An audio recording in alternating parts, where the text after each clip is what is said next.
this is Tony. This is Paul coming at you from the Friends for Life podcast. And we're go. Hey everybody, thanks for tuning back into the Friends for Life podcast here on YouTube. Tonight we have a very special guest. It's David Kissinger, RN. He's the founder and director of Nurse Now, and he has a lot of awesome stories about his time in the military, his time being a nurse, and a lot of awesome personal anecdotes where we just dive into human nature and much, much more. So let's dive right into it. Hey everybody, welcome back to the Friends for Life podcast. Tonight we have David Kissinger, RN. Welcome to the podcast. How are you doing tonight, David? Thank you very much. How you doing tonight? I'm doing well. I'm doing well. David, thank you for coming. Hey, thank you for the invite. I mean, this is, it was unexpected. Yeah. But I was honored, and I'm glad to be here. So. Hey, man. Well, we're going to get right to it.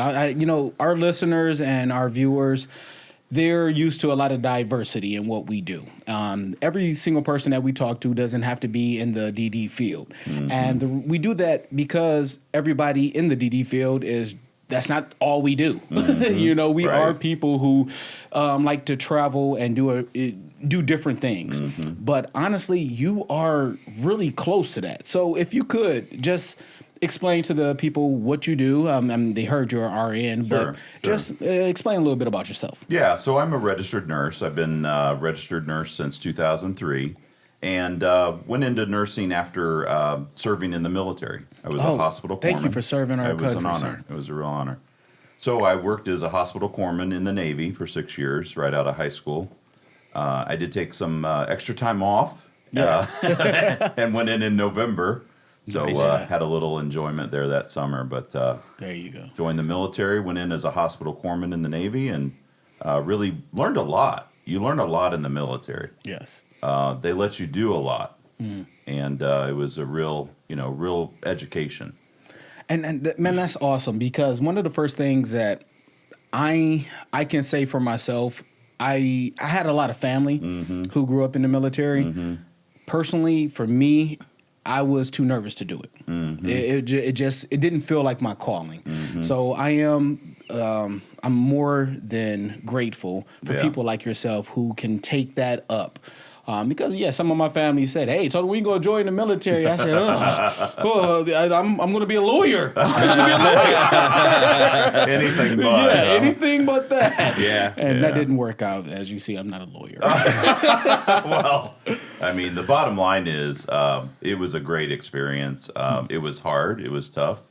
I went on board. I pre-commissioned the USS George Washington. Oh, wow. So that was pretty interesting. And that was a 3-year tour on board that ship. It was an aircraft carrier, CVN 73. So that's a long time. Yeah, that's commitment right there, man. So we got it all up and in at sea trials. And then I was in the English Channel on the 50th anniversary of D-Day.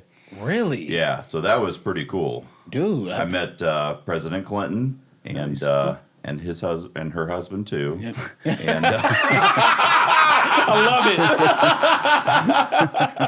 and it was pretty interesting time and very, at the time when you're young, you don't realize how amazing that is to travel around. And we went to England, France, Turkey, Greece, Israel. Dude. I mean, I went all these places and I thought, oh yeah, it's kind of fun. I went on the tours, but then now I'm an adult man, and I look back and I'm thinking, wow, I went to some really cool places. And you have kids, and it just does not happen again. Now, this is something I never asked. Mm-hmm.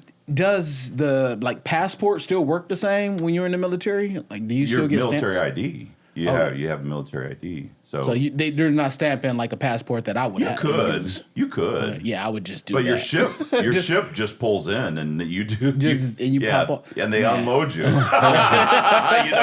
They anchor out because obviously they, you can't pull a carrier right up to the dock in most docks. But so you just, you hop on the Liberty boats and away you go. So there you go. Yeah, we had some great times. Very enjoyable and very, like I said, once in a lifetime type things that you really don't realize at the time necessarily that they are. Yeah. I've heard some pretty awesome stories. My grandpa was in the Marine Corps, and then he was in the Air Force, And my other grandpa was in the Navy. I got a cousin now who's in the Marine Corps. So I hear the stories of what you guys do over there. I don't know. I don't think you want to repeat most of them, but Well, I mean, honestly, my experience was really focused on the medical department of the ship. So we ended up, seeing some of those stories as they came back to the ship. probably my grandpa. Yeah. I mean, maybe. I mean, I was in not that long ago, but, So after your service, did you settle down, get married? or Yeah. anything? So I thought, I'm going to try to get some education here. So I went, to nursing school and, got that. Thankfully, the military, is able to help with the cost with of the that. funds. Yeah, Definitely. And that's one of the great things. Obviously there's a commitment, but also you then get, you get some opportunities that not everybody has. I came out Right. of nursing school with no debt, so That's a big step that was forward. a big plus. So I wasn't carrying that college, and student loan debt that a lot of students have to, do. Yeah. So Yeah. it was, it was a great time. I met my wife shortly, right around the time that I was finishing nursing school, Okay. and we got married, and now we have 2 children. Oh, Charlie is congratulations. 13. Yeah, he's coming up on 14 here to November Nice. 1st, and Ruby is 11. So Oh man, beautiful, yeah. beautiful. Tony doesn't know anything about kids. Yeah. Oh, really? He doesn't know how it happens? or? Yeah, that was basically it because I have 5 of them. Oh, which wow. my oldest just turned 18 a day ago. Wow. Yeah, talk about tears. Like you got to be most dads. I think sometimes we're overly like manly.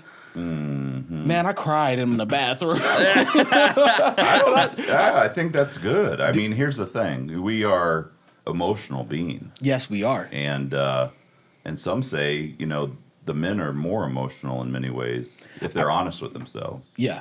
I think a lot of our fear with that is we fight ourselves because we look at other people who are trying to, I don't know, over masculinize themselves. I don't know if I just made up some words or That sounds pretty made up, but I like does. it. But it Over fits- masculinize. Yeah, I think we could petition to get that in the dictionary. Yeah, you know what? We're going to put up Yeah, a word Webster's. over here. Stop over masculine. Over masculinized. us. Now we'll put that on your side. I don't want people. Yeah, so Here's people. the thing, Tony. I just think we should, and this is a core principle I have. I mean, honesty with ourselves. Yeah.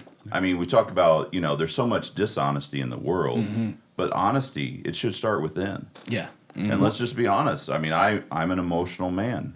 I have a lot of passion. I have a lot of, ups and downs, and that's okay. And doing especially what we do in the healthcare field, you have to be. You do. I don't think there's no way, and this is not to discredit Paul either, because Paul, he's very passionate about what he does, but he's, I can see it. yeah, Look man, at his beard. that beard is all He looks like his passion, background, man. That beard is all passion. Look at that. I'm passionate about beards, okay? I can see a waxing that happened on that mustache too. That doesn't look like. Oh, it that's is- natural. That's all Whoa, natural. no. He's got a whole little kit that I he's don't know. that he's not. I That's see why him, I ran see to the him bathroom. waxing that thing. That's why I ran to the bathroom before we started. I had to wax her up real nice. Oh man, waxing it, fixing it. But those kind of things. Once you find your passion, you get so brought up or engulfed in it that eventually it can hit you here. Yeah. I was literally watching a movie today, saw a kid die in the movie. I'm teary-eyed. I'm like, oh my gosh! Like Yeah. because I'm thinking my son just turned 18, but my youngest is 5, and I got a 6-year-old, I got a 10-year-old, an 11-year-old, and like at any moment something like he's nodding because he's gonna like, when's the next one coming? But it's really when you care about stuff, little things like that impact you. I think also it when you reflect on where you were at, Yeah. And Definitely. you remember, because you got the 18-year-old, I remember when I was 18. And you relive some of those things that you experienced at that age. And not all of it was good. Right, Let's be right. honest. You know, there were ups and downs in my life. I'm sure there were in both of yours. But Oh, yes. it was... No, I had no hardship. Everything was pretty peachy for him. And well, you can tell because he had that mustache. You know? he came out the womb Yeah, with it. right. He was like, I'm here. I'm only an intern. I'm only 14. I've just show Right? up. Yeah. He just grew quick. But Dave, so speaking of like prior years, what in your teenage years, what were your goals and your thoughts to where I you wanna be? always knew I was going to be in the Navy. My uncle had passed away when he was like 19. Oh, sorry to hear that. He had a fast and furious life, but the memory I always have of him is the picture of him in his Navy uniform that my grandfather kept. That's good. And so it was always one of those nostalgic things for me. I was really, always looking, and I had his middle name, so there was this connection that I think was there between he and I. And my grandfather, I think I filled somewhat of a sonly type of, Relationship. He had only one son, and he had passed away a long time ago. Oh, good. So it was kind of, where I felt a relationship that was pretty special with my grandfather. Gotcha. That was his son. And so I always, I think, knew that I was going to be in the military. And we grew up poor. So we did not have any money for college. It just wasn't even considered. Right. So I had to have a plan, And so my plan was, go to the military. And we didn't have any connections. It wasn't like I could go to the Naval Academy. Yeah. Started because what is it, like a F1? Oh, no, or is that a felony? Like, You know more than I do, I guess, about that. I guess in the military, I just thought got like, weird. when you come into the military, like Yeah. there's certain rankings and stuff, and I thought Oh, an there- E1. E, okay, Yeah. I just Enlisted. got the letter. Yeah, the E1. It was yeah. close though. E and the F. I mean, I missed one line. They're right next to each other in the alphabet. We'll let it slide Right. this time. Thank you. More research need to be done next time, ladies and gentlemen. That I mean, I actually I prefer to hear those kind of stories. It makes me feel a little more normal because I wouldn't put that out there. Yeah. I mean, you might want to stop just short of that. Just Tony. stop short of well, yeah, because I'm far from normal. I really am, and anybody who's watching it, I'm going to be the first to tell you I'm not normal. But when you think about the fact that your life was almost dictated before you were even here, just from where your parents were and your grandparents were. Yeah. I am blessed enough to say my great granddad lives in San Francisco. Just celebrated his 100th Wow. year on this Wow. planet, and That's incredible. dude, tell me about it. And it sucks so much because of COVID that I couldn't go out there and spend time with him. Yeah. But I told him, 101 sounds better than 100 any day.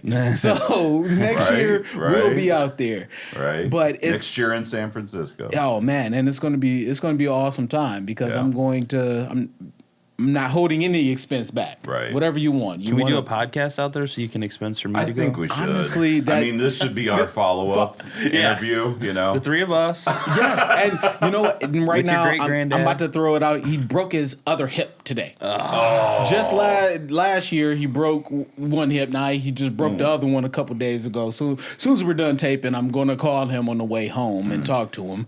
But yeah, definitely, because I'm going to need a nurse just in case, Of so I can course. take him out. Right. You could take us through some wilderness, Yeah, there we go. and I'll sit there and let you guys do it. Yeah. Well, I don't micromanage. How is nursing through the whole COVID experience? Because I know, my sister-in-law's a nurse, my aunt's a nurse. right. Is it a little more stressful than normal, or? So what I would say is there's more to do than there are people to do it, and that's one of the most difficult parts of it. I mean, so as a nurse, we've always felt an obligation to our patients, but at some point, we're tapped out. 16 hours is not. They don't allow truck drivers to drive for 16 hours. Right. But nurses can get mandated and have to work over. That's a lot of hours. So if you don't allow surgeons or or truck drivers, but you allow nurses, there's some real risk, I think, that I believe need to be addressed for nurses in the field. And I get that there's needs, but we also have to understand that, there's a safety element. At what point can a nurse not actually physically continue to work safely? I used to work in concrete, and we'd have to do some pretty long. I mean, we were working like 12 to 12 to 12 back-to-back hour shifts, and there's been a few times where I've done 16, 17-hour shifts, and I mean, that well enough. You walk out of a 16-hour shift, and you're like trying to stay awake. Dangerous driving home. Right, exactly. That's scary, man. It's a real risk that I think is not talked about a lot in society. It's not. It's a gift that nurses are giving every day. I mean, tonight in this very city, there are nurses that are tapped out, and they've done all they can possibly do, and it's coming up on 7:00, which is shift change. And they are working hard, and they might be mandated that they have to stay over because the next person doesn't come in or they don't have enough people. And this is exactly what I mean on how every part of the medical field kind of transcends into one another. We have the same kind of problem here in the DD field. Yeah. For one, our DSPs literally will, technically salary wise, probably make $20,000 to $30,000 less than you would. Not only that, they would have the same responsibility if there was an incident in which there was a medication problem or someone didn't change a colostomy bag correctly because they've worked 12, 16, 18 hours. Right. And it's not just even the people in the residential areas that have that problem. Right. It's our supervisors, because our supervisors are trying to make sure that the staff that are there are able to go home, get some rest, and spend time with their families. It's a very scary world that we're living in. It is. When the healthcare field in a whole is not being recognized. Yeah. Now during COVID, we're starting to get some recognition. We get some signs up and people saying, "Oh, we're heroes," and healthcare this. But how long before people forget about how much it really takes? Because you didn't just start working these hours, I'm sure. Well, COVID really accentuated. Well, I'm sure that did it. But I'm sure that magnified it. Yeah, it did. And the other thing is, the reality is that the baby boomers have been in nursing for a long time, and they are exiting nursing because it's time for them. Yeah. They've worked hard, they've cared for a lot of patients, they've done a lot of great work, Right. and they're ready to retire. So, how many hours do you normally put in a week? I'm in my role, so I run a company, so we are, we're filling a lot of this gap. As our company is a staffing company of nurses, and so we help fill those gaps. But they are very real gaps, and I have way more holes that I'm asked to fill than I'm able to, and that's every day. And we're just one company. Yeah. And I'm confident, and I know because I've been on the facility side. I've been in nursing homes. I've been in, long-term care, skilled nursing. I've been in home health care. I was the executive director of a local home health care company. We had over 500 home health aides. Wow. I've been in the trenches leading these teams and doing everything we can to make sure that the patients are cared for. And it is not easy. There is a lot of demands on people's time. Yeah. Do you think the healthcare field is being broken down by the frivolous thought of Instagram and social media and quick easiness of getting money versus, I mean, I'm not completely sure where you're going with that. But here's what I'll say. Social media, I'm not a fan, especially in the nursing homes and in the inpatient care areas. Mm-hmm. As a nurse leader, I've held a what I call a strong line on, you need to be present. Definitely. And if you're not present, it doesn't matter if you're getting a text. I mean, you have to be present for the person that you're there for. Mm-hmm. And so I, as a nursing leader, director of nursing myself, and in other leadership roles, I have a zero tolerance for, people that aren't present. There's many things that can distract us. Yes. But we have to be present for our patients. It's why we're there. It's the reason we're being paid. So, well, you know what? You actually answered like 2 different questions right then and there. And I'm glad you said it. Yeah. Because on one side of it, you do have that aspect of, you need to be dialed in, like you said. In the field of residential service from a DSP in my field, you have this this downtime at times, and people have not. Well, let me backtrack. Yeah, people used to, in the early days of me doing this, interact more. Yeah. We didn't have so much internet. We actually had to pay for night and weekends. Wow. We had, you are dating yourself, Tony. I'm definitely doing it. Night and weekends, what? We had data plans and stuff. You didn't just have all this extra stuff. So you had to get back to work at some point. I'm going to say these next 90 minutes for the girl. I'm going to call later on tonight. Right. But nowadays, it's like unlimited everything. Yeah. You can just spend all the time you want searching whatever you want, whenever you want. And it's come to a point where the generation that is a little younger, and I don't want to knock them for it because it's not their fault. Honestly, if you want to look at it, it's our generation's fault because we created the technology and we didn't put the specifications of how it should be used. And I can't even blame them that much because no one knew. No one knew how much of a problem it would cause or come into. But just so I can kind of, I guess, wrap it all up so I'm not sounding like a Debbie Downer. Yeah, I was like, wow, this is what podcasting is about? Yeah, it got real deep real quick.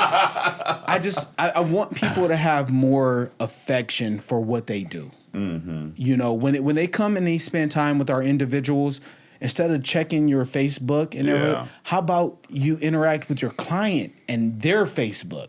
Here's the reality. I mean, not to interrupt you, Tony. No, go, please. The reality is that we're there for a reason. Yes. We have an obligation, a responsibility, a moral imperative. Yes. And the reason why we are there is to support and help and encourage and lift up the people that we are charged with caring for. Yes. And that is a deep, deep responsibility. And if we take it frivolously and we take it lightly, then maybe that's not the right field for you to be in. I mean, I just have to be honest and say. I mean, I couldn't do it. Either field that you guys are, I couldn't do. I'm like a nerd with cameras and microphones and stuff like that. Like, it's not for me. It's a caring field. Yeah, and I'm on social media all day because that's what he pays me to do. Like, you know what I'm saying? So I have a completely different perspective. But I can understand what you're saying in nursing. Yeah. I mean, if you're supposed to be taking care of someone and they're on their phone checking Instagram or taking selfies, that could be definitely detrimental. It just gets to the point where I just tell them, I say, you know what you do when you're on your break, you can do, but you don't bring that thing out here because this is where care happens, and care is not on that device in front of you. Yep. Yeah, care is that patient and that interaction. That is Oh man. I'm blowing your mind. Huh? Yeah, well, not only that, as you're saying that, I can almost like see what people go through. Yeah. I'm looking here at my two youngest getting their first belts for karate today. And I'm damn near about to cry. Back to the emotional part of it. Because No, he's just checking Facebook. it's yeah. I just gotta tell you. No, like I want everybody to see like Yeah. this is, and he's wearing a Friends for Life shirt. Okay. My man. Look. That don't, You see that? I see it. don't let him fool you. He makes him wear those. Yeah. everywhere. Well, one person in the family has to wear a Friends for Life shirt Every day. every day, no matter what. You like if we go out in public, I can put on some Ralph Lauren or something, but somebody in the group has to wear a Friends for Life shirt. Yeah. You know, You got to call that number too. 100%. Call it. 419-279-8986. Oh, I'm about to. Can you do all of our voiceover intros Yeah, from now on, that's what it's about to be. I'm He your new doesn't know I'm about voiceover. to take it. You're like, well, let's roll with this boy. Yeah, I get it. I'm gonna send him an email later with a check. Like, thank you. Who knew I generate another revenue stream just by coming up here and hanging with you boys? No, but dude, it's It's not that social media is bad. no, it's not. Social media is not the problem. The issue is distractibility. The issue is attention. Where should your attention be? Where am I right now? I'm Yes. present with the two of you. We are here right now for a this reason. This is a moment that matters. And what we're doing, if we don't give that attention to the people we're with, we're saying that they don't matter. And in your business and in my business, that's the wrong answer. That's I the actually very- agree with that 100%. I Yes. mean, as a social media director, I mean, like that's like people are probably like, what the heck? But I totally agree with that. Like when I'm working, when I'm doing stuff that involves social media, because it does have its place for business. It does have its place. I mean, course. social media isn't just selfies and TikTok Right. dances No, and of course. and whatever. I mean, it does have its place as to me, it's a place to generate conversation. I can't say the amount of people I've met personally that I'm now great friends with on social media, that people I never would have met. Right. Right. Because I do run another podcast and stuff outside of here, and but Does yes, Tony when I'm know? when I'm Does with Tony my know that? what's that? Yes. Does Tony know you run That's another why podcast? he hired me. No. Because I want to make sure, you know. but that, but when I'm the other one pays me a lot more. No, I'm just kidding. I'm just kidding. That's why we're getting that other guy that we're talking That was a joke. Because the other podcast is run by me and it pays me nothing. So the point I'm getting at here is like it is great for connection. It is great for promoting. Right. But when I'm with you guys, when I'm with my family, when Right. I'm with friends, I Yeah. do not have my phone out. Right. And I get annoyed with other people if I go Right. if I go with good friends to hang out. Right. And we're sitting at having dinner.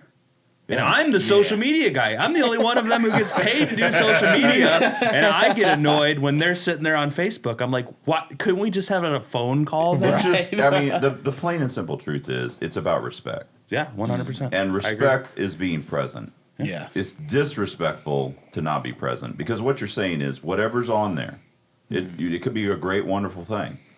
Why are we here if we're not going to be present? And it'll be there later. You It don't will even- be. Yeah. you It'll can check always it. be. And that's the other thing too. I think we're moving in this information age. You know, we're in it now, you know, a decade or two.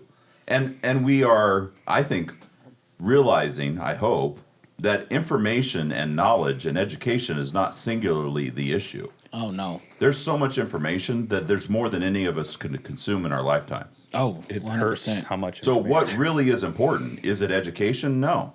Is it information? No. Are they important? Yes, but they're not the singular focus. What we right. need to have more of in society and in culture and in the world as a whole is not more information. We have plenty. We don't need more education. We have plenty. There's ways we can learn. What we need as a society and as a culture and as a world is one single thing, and that is wisdom. Oh gosh. If we get wisdom, that takes all of those other things and puts them in perspective. And that's the singular focus that I believe, I hope, that we move towards. because all these other things are a distraction from what truly is important, and that is having and understanding and knowing the right thing to do and when, and that is wisdom. You know, dude, you hit the nail on the head with that, because even when I think of wisdom, it's you know, it's kind of a blanketed thing that comes with time. It comes with regret, failure.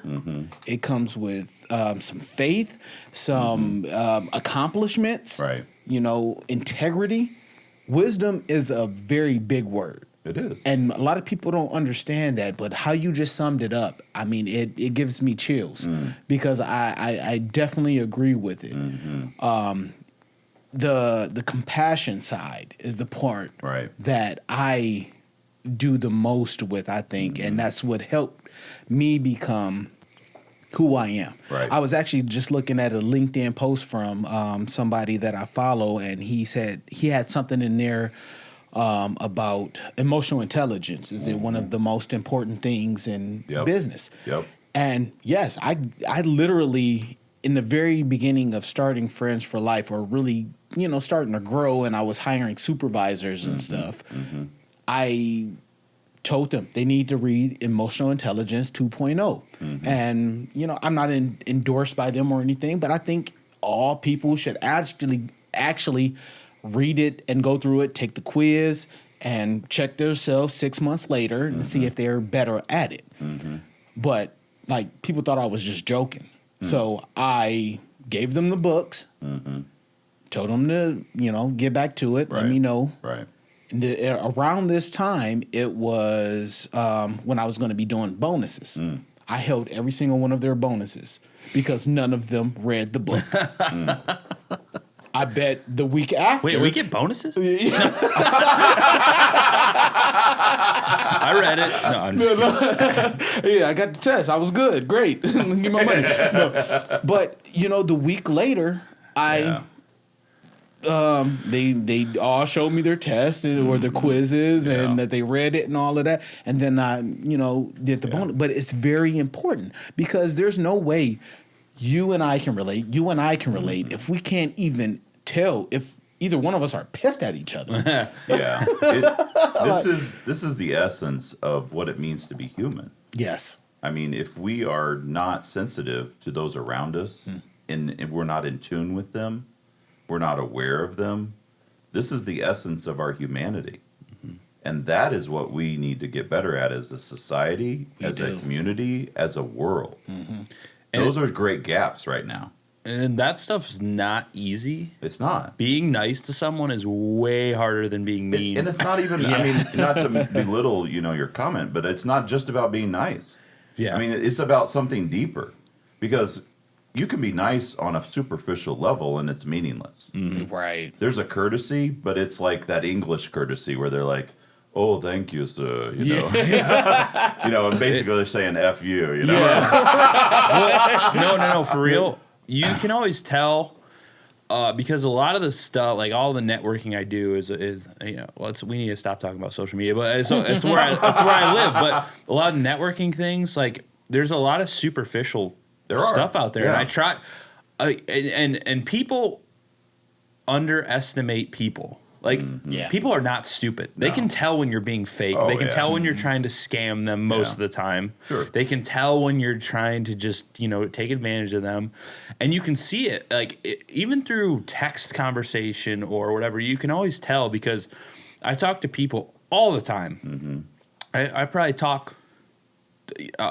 do podcasts 4 to 6 days a week. Right. And I continually talk to people, and you can tell when people aren't real people. Yeah. And you can tell, like, sometimes you reach out to someone and they're just giving you the line. Yes, I'll answer your whatever, and then please stop. And those are the people that you don't talk to anymore. Like, I don't want to be involved with someone like that. I definitely don't want to podcast with someone like that. Yeah. I don't want, if they're going to be like that in a simple civil conversation.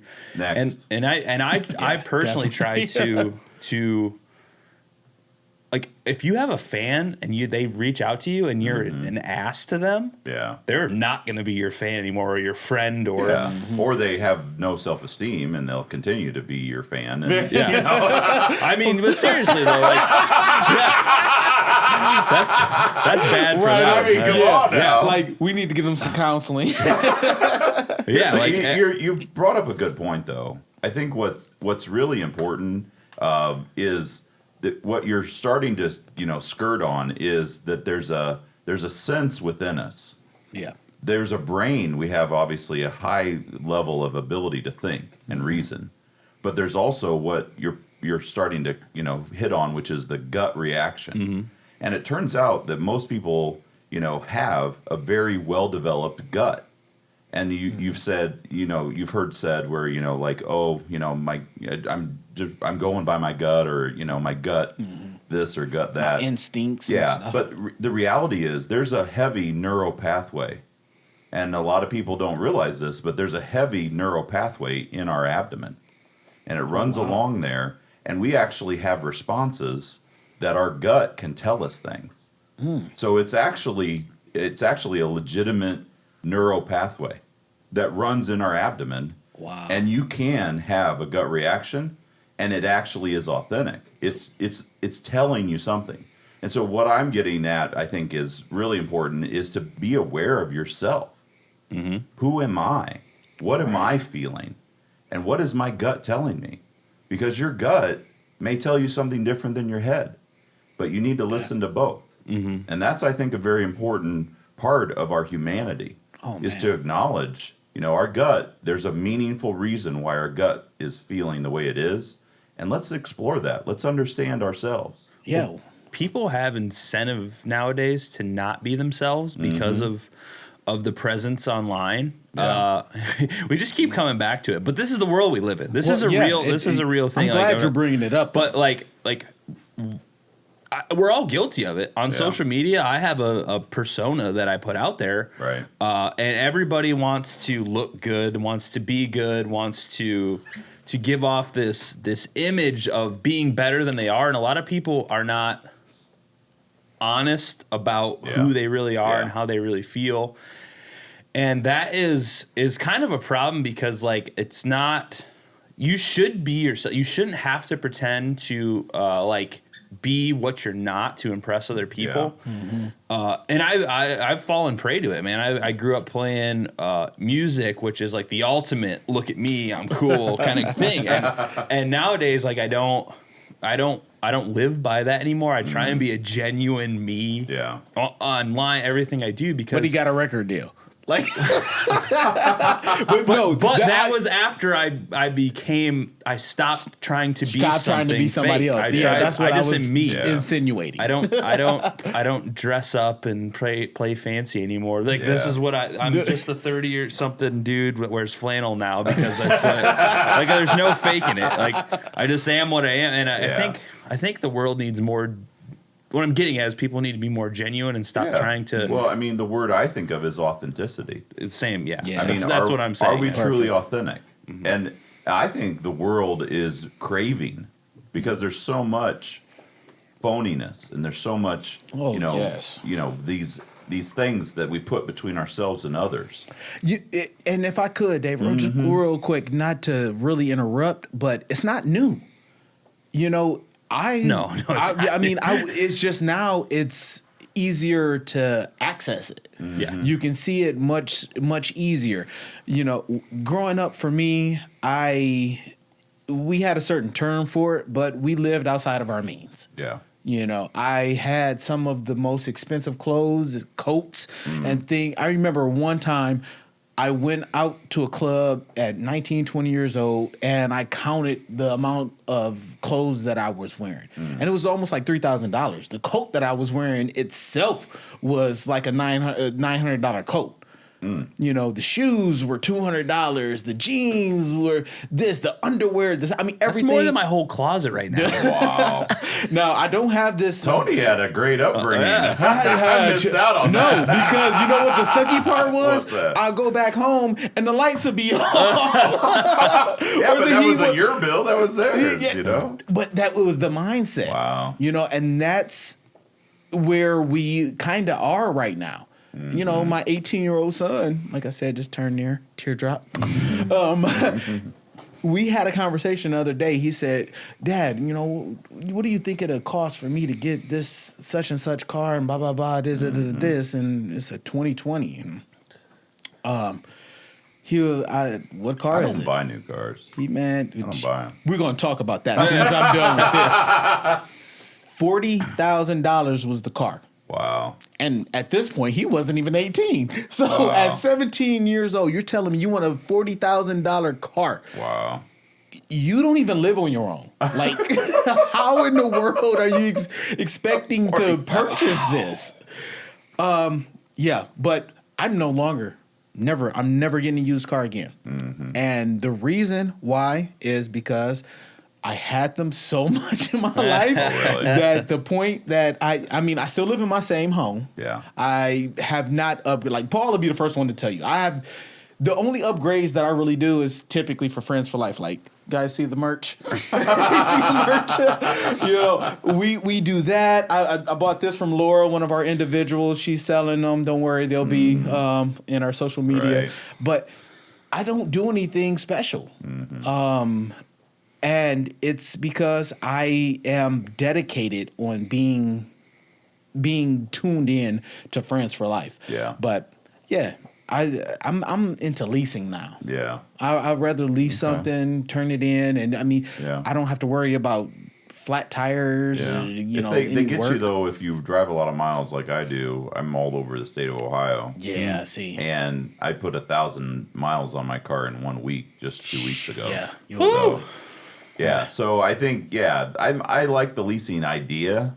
Yeah, but you gotta- yeah, you don't live the lifestyle for it. No. Sorry for you there, brother. No, it's okay. But you kind of prompted a thought for me as it relates to, I think sometimes people, they get trapped in this cycle, and they're like, I've got to have the best of everything, and there's another side of it too. I think there's a criticalness I find in society of people that are poor when they get something nice. Oh yes. I used to think, they're poor. Why are they buying a big screen TV? Mm-hmm. And the reality is that's probably the wrong way to look at it, because what if their only enjoyment that they have, they can't go to the movies, they can't, go out to eat a lot. The only thing they can do is when that big tax check comes is get something nice that they're going to be able to have every single day of the year in their house.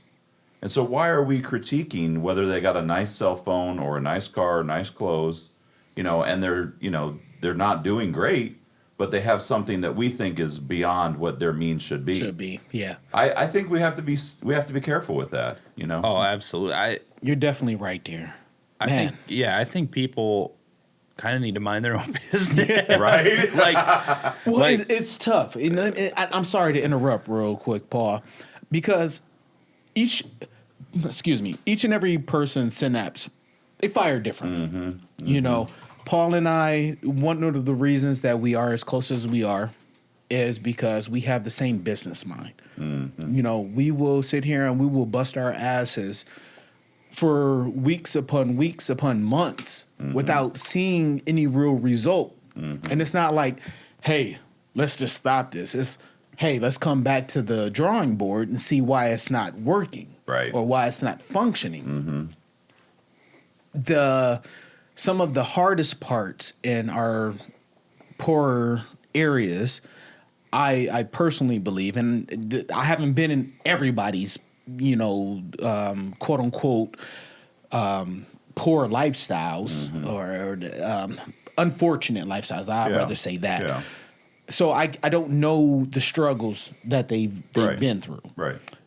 But when it comes to my personal view, I think we as a people need to open up more about what we are doing to be successful.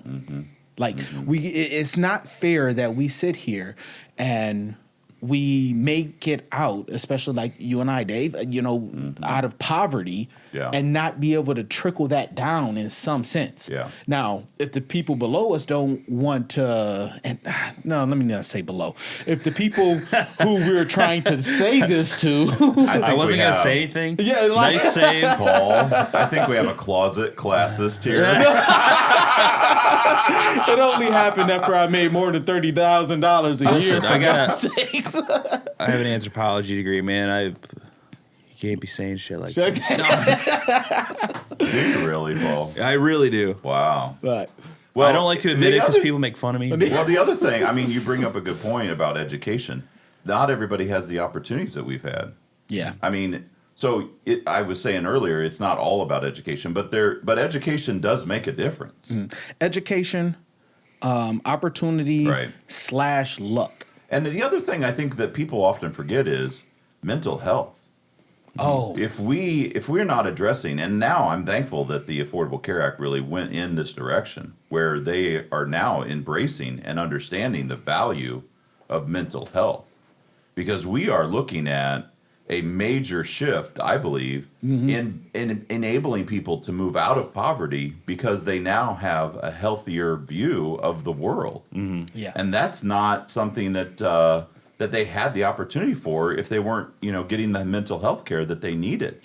And so those are, I believe, yes, it's about education, it's about the other things, but I think one of the big areas that we're just now beginning to see some positive benefit from is the ability to have the mental health care in society, especially in the United States, that really was ignored, and basically we didn't want to even admit that we had problems. Oh, man. For such a long time. Honestly, dude, I'm glad you hit that point because it also goes with the DD field. It does. There's so much in the DD field that people don't recognize and they automatically take for mental health, or they kind of look at it as if it's not mental health, but pretty much the funds all come from the same place. Yeah. In order to help that. Yep. And one of the things that I try to do is I speak to as many people as possible. Like, look, when you hear politicians talking about Medicaid, Medicare, or anything that can help from the government, it's not just the person who's trying to not do the hard work. Yeah. It's the person who actually literally can't work. It's the person who is literally physically unable to move.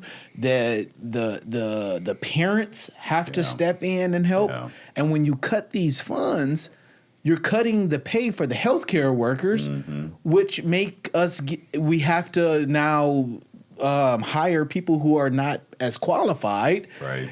And then you get a death, and then all of a sudden you're trying to sue the company or sue the person on care. Yeah. When it was like, hey, when we had to vote to do that, Right. you didn't want to pay that extra $20 a year. Yeah, it's a slippery slope. It I is. mean, we as a society are going to face in the next few years the largest cost of healthcare the United States has ever had. The baby boomers are a tidal wave. Oh, man. And I love my parents, but they did not have enough of us. Yeah.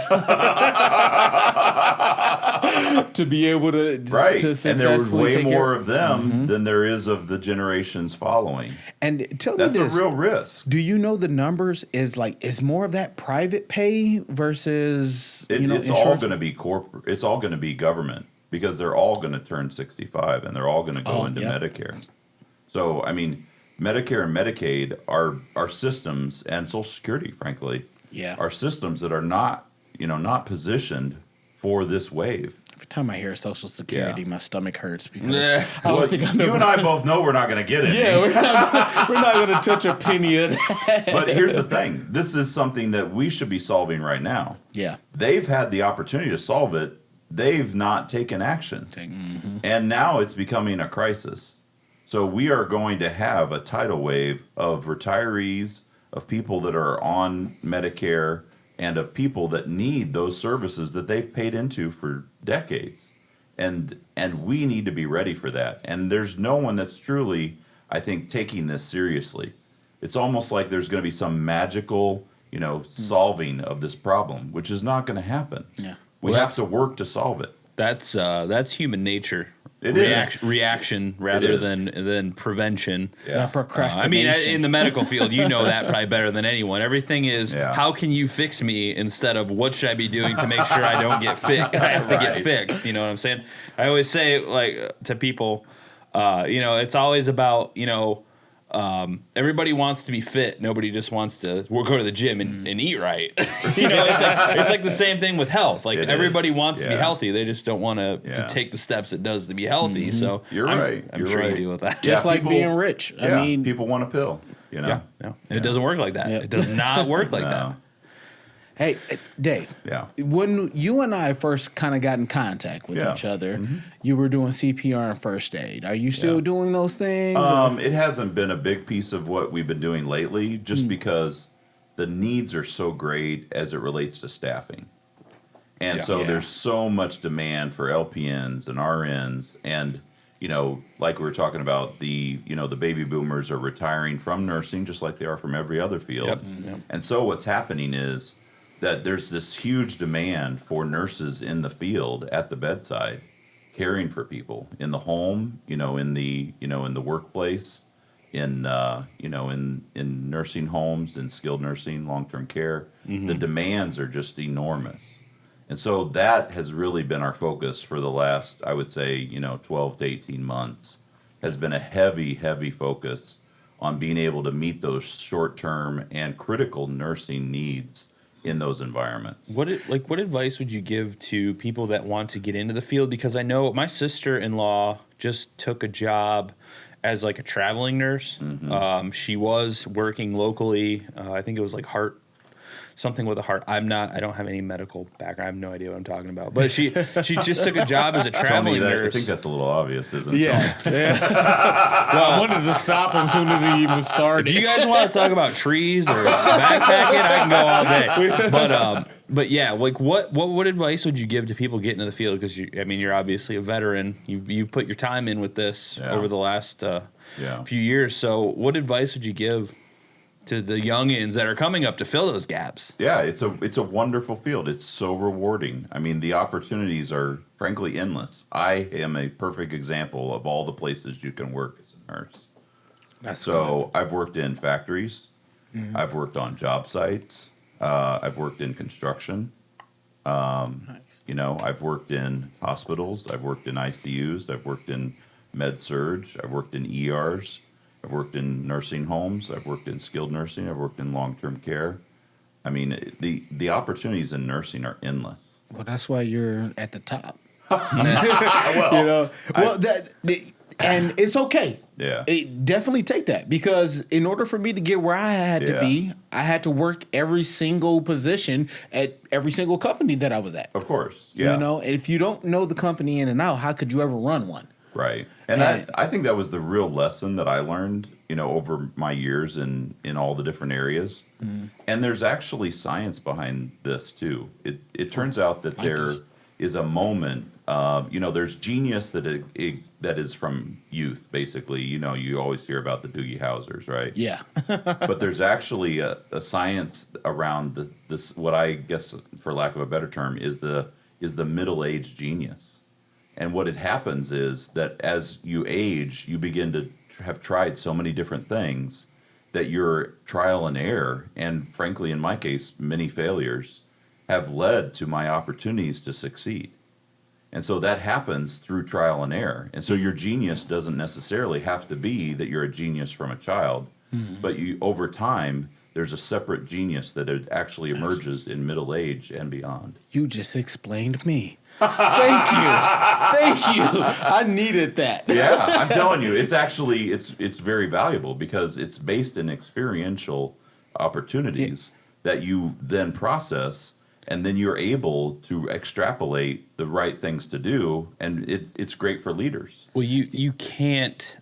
There are some anomalies out there, obviously, but me, like now at 31, looking at 18-year-old, 15-year-old me. I mean, I know everybody that's like, oh, you're not even that old. I get it. Like, okay, I get it. I understand. But like looking back on all the stuff that I screwed up big time to where I'm at now, like I have a 401k in savings. When I was like 18, I would have punched myself for saying that. You know what I'm saying? Like, dude, you ain't buy something? I totally understand what you're saying, 100%, because I've with the failure thing, I've screwed up so many things that I understand now how important not to remake those mistakes are. So that's like hindsight is 20/20, but that experience builds on itself until you're like.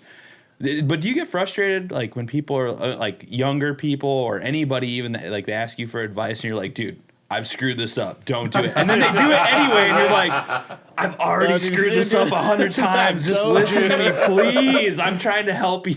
Well, I understand what you're saying. I wouldn't say I get frustrated. Here's the reality. The reason why I'm the man I am today is because of what I've been through. Yes. So I understand and acknowledge that people need to learn and they need to make those mistakes. Yeah. It's it's a journey. Yeah. No, go ahead. I'm sorry. I was just going to say, I think too, the other thing is, when you look at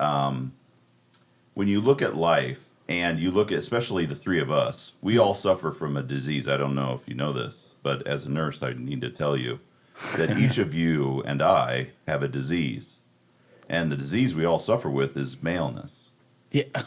Nice. And that is a serious problem. Yeah, it is. So it turns out that the male brain actually does not begin to really solidify. Ever develop? It's about, well, maybe in your case, Paul.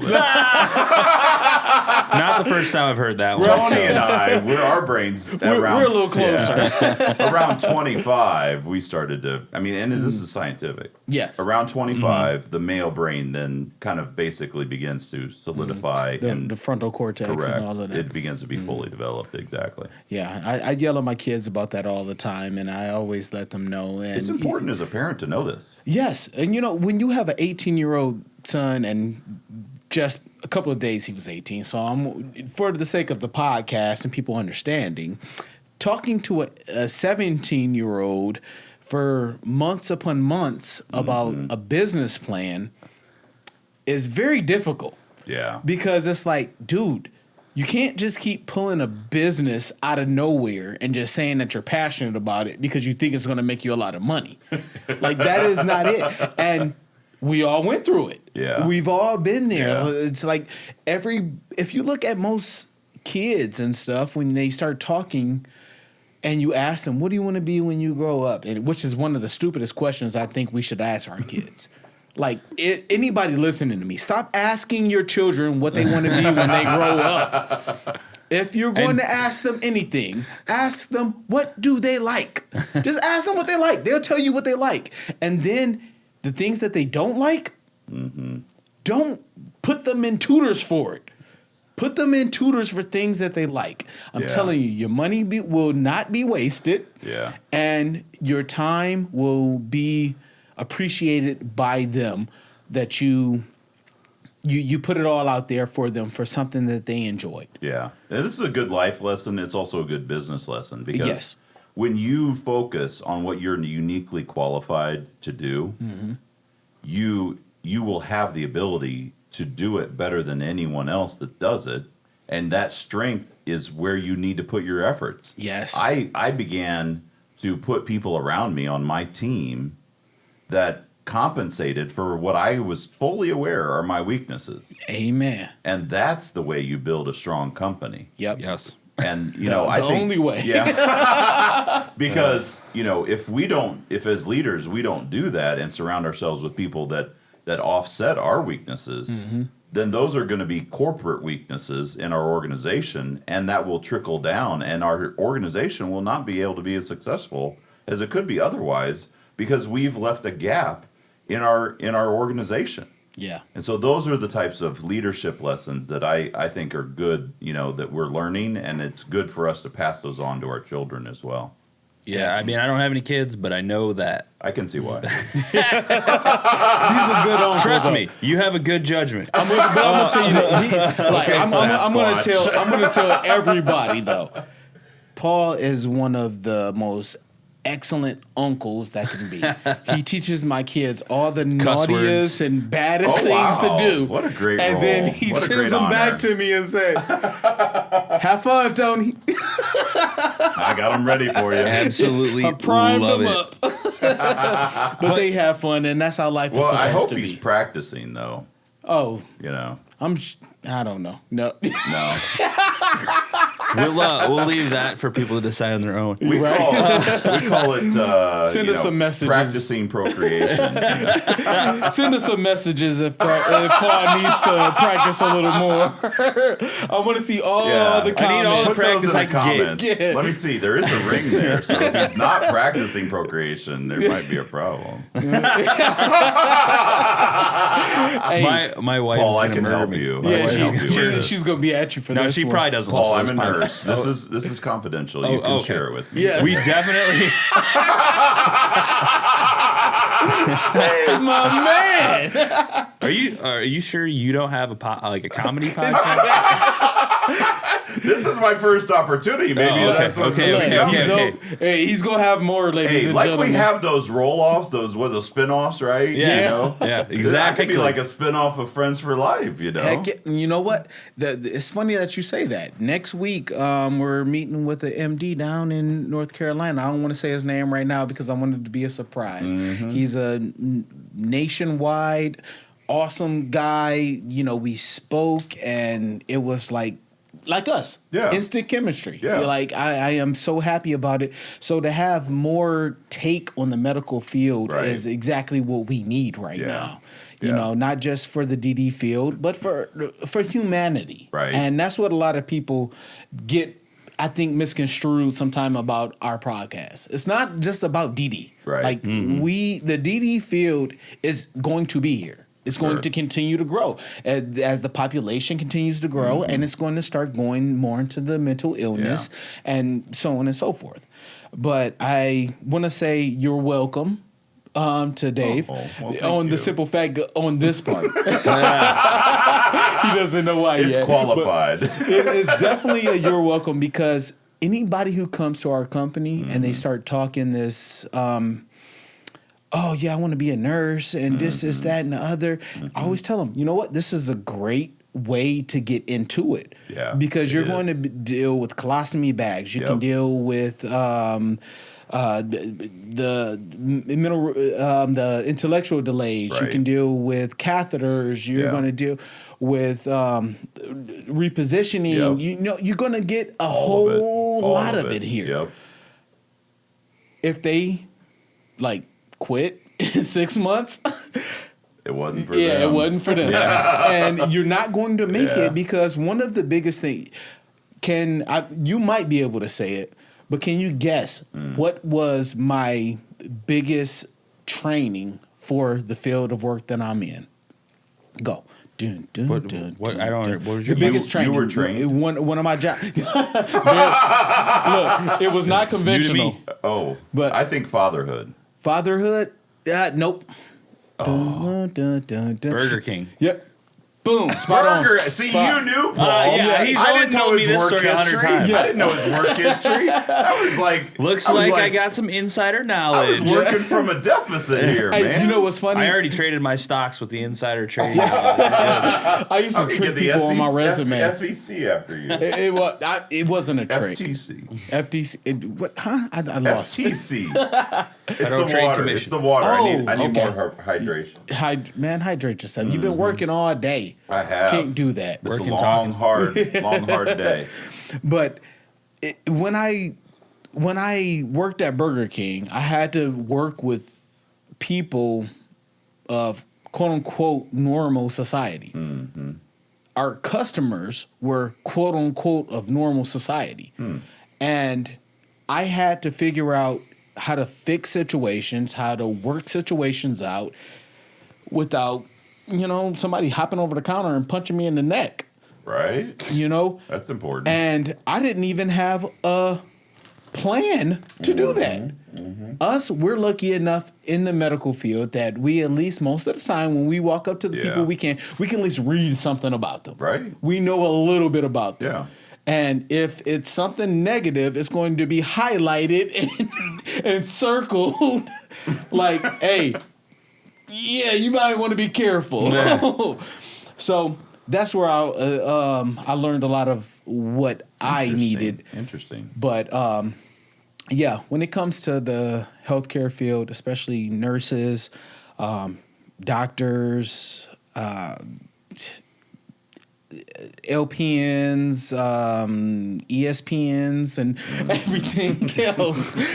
Everybody, that was a joke. The ESPN was a joke. I just wanted to say some, just to get, click. He doesn't know what he's talking about. No. Well, if they made it this far, they're troopers. I'll tell you. I know. I mean, Amen. we're over the hour mark now. So But I just definitely want to say, man, I take my hat off to you. we might need a follow-up episode. Yeah, we do for sure. Dude, that was going to happen anyway. At this point in time, it's like, I'm just hoping I don't get a bill for having you come by. I do happen to have an invoice. He's got invoice receipts right here, right now. But I definitely want to say thank you. I appreciate It's been an it. honor. It was a real honor. You know, your service, everything. And I just want us to keep rolling. Yeah. So, Yeah. have you got any closing words for the wisdom that you Closing brought on words. earlier? Yeah, man. I'm just looking forward to coming back and talking with you guys again. I think, these are the types of things that I think really can make a difference in our community 100%. and in our world. I mean, these are real things that matter. Mm-hmm. And I appreciate you guys doing what you do. Oh, Thank you. Dave. Thank you. It's a gift. Hey, man, give anybody on social media, you got any social medias you want to tag? Yeah, I've got my definitely your LinkedIn. Twitter, of course, is David Kissinger, Kissinger. Yep, that's right. Paul's got it. And so I'm out there on LinkedIn.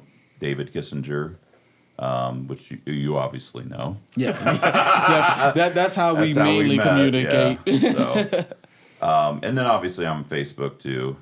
David E. Kissinger. It's my middle initial after my uncle. What's Or- the E for? Uncle Earl, Robert Earl. Nice. So Nice. yeah. Yep. So David E. Kissinger on Facebook. And we're out there. Our company obviously is nursenowstaffing.com. And Check them we out, are- everybody. Check them we're out. bringing on a lot of people these days. It's been a very, very rapid hiring time for us, in the staffing world of nurses. It's a huge demand. And, and we appreciate everyone that's coming out. And Man, that's what I working hate in the about field. time limits, man, because Yeah. I want to get into that. Like I saw how deep it was. People like they gave incentives to move people through the nursing classes quicker. Yeah, they did. And now, granted, I hope they were closer towards the end versus like a first year coming in like, hey, No, they get your gloves on. Come on. No, they did. They did it right. That's right. That's the good. states are not, unintelligent, in spite of what a lot of people may think. No, I trust the boards state of nursing Ohio right now. and then not just the Ohio, but the boards of nursing of all the states Of all- I've been involved in. In That's fact, good. I'm now licensed in like 6 states. Wow.